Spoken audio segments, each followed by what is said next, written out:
पत्राचा व्यवहार होत असायचा, बरोबर का नाही? त्यामुळे ऐका ना, ब्रह्मदेवानं सृष्टी निर्माण केल्यापासून आता सध्याची जी सृष्टी आहे का नाही ती फार विकसित झालेली आहे. सगळ्या गोष्टी चांगल्या आहेत, पण तरीही कुरापती सुरूच असतात, तरीही भांडणं सुरूच होतात, तरीही वाद सुरूच असतात, तरीही विवाद सुरूच असतात. मग कारण कोणतीही असोत, लक्षात घ्या बरं मी काय बोलतोय ते, कारण कोणतीही असोत, वेगवेगळे कारण असेल, पण असा कुठलाच देश नाही, असं कुठलंच राज्य नाही, असं कुठलंच ठिकाण नाही, समग्र सृष्टीचा विचार करा बरं, की तिथं वाद सुरू नाही, तिथं विवाद सुरू नाही, तिथं अशांती नाही, तिथं सगळे अशांतीने जगतायत, शांत असणारं ठिकाण एकही नाही. आणि या सगळ्यांसाठी जर कारणीभूत जर कोण असेल, विचार केल्याच्या नंतर उत्तर आपल्याला एकच सापडेल, ती म्हणजे विकार.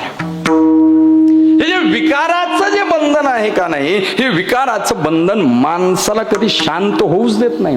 कामनेचं बंधन, माणूस हा कधी शांत राहतच नाही हो. कामना एवढी भयंकर आहे, ज्ञानेश्वर महाराज एवढी भयंकर आहे, एक पूर्ण झाली की दुसरी तयार आहे, दुसरी पूर्ण झाली की तिसरी तयार आहे, बरोबर का नाही? हो, लय भयंकर ही कामना. पहिल्यांदा वाटतं कीर्तनाला बोलवावं, पुन्हा वाटतं नुसतंच बोलवायलेत 1000 द्यावेत, पुन्हा वाटतं 5 द्यावेत, पुन्हा वाटतं 15 द्यावेत, पुन्हा वाटतं 25 द्यावेत, पुन्हा वाटतं 51 द्यावेत, पुन्हा वाटतं लाख द्यावेत. असं करता करता जगण्याचा प्रवास थांबतो, पण कामनेचा प्रवास पूर्ण होतो का सांगा? ऐकताय ना तुम्ही? हो.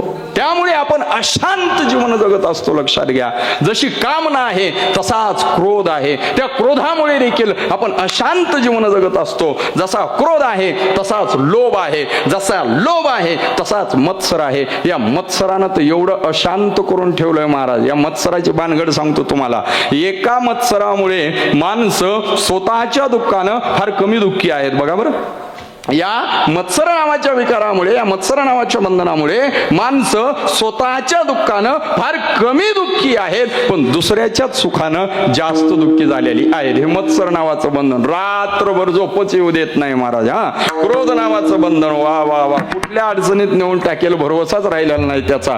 लोभ नावाचं बंधन कुठल्या अडचणीमध्ये घेऊन जाईल सांगताच येत नाही. काम असेल, क्रोध असेल, लोभ असेल, दंभ असेल, मोह असेल, मत्सर असेल, ही जी वेगवेगळी बंधने आहेत का नाही, समग्र सृष्टीला अशांत करत आहेत. पण खरं सांगू तुम्हाला, ज्याच्या जीवनात माझ्या देवाचं नाम येईल का नाही, सत्य साच खरं बरं, त्याच्या जीवनाला ही काम, क्रोध, लोभ, विकाराची जी बंधने आहेत का नाही, ती विकाराची बंधने राहणार नाहीत. अर्थात जीवन सुखाचं आणि आनंदाचं झाल्याशिवाय राहणार नाही. साधू संत महात्मे काय म्हणतात? काम, क्रोध, लोभ निमाले ठाईची अवघे आनंदाची गोष्टी झाली, अवघे आनंदाची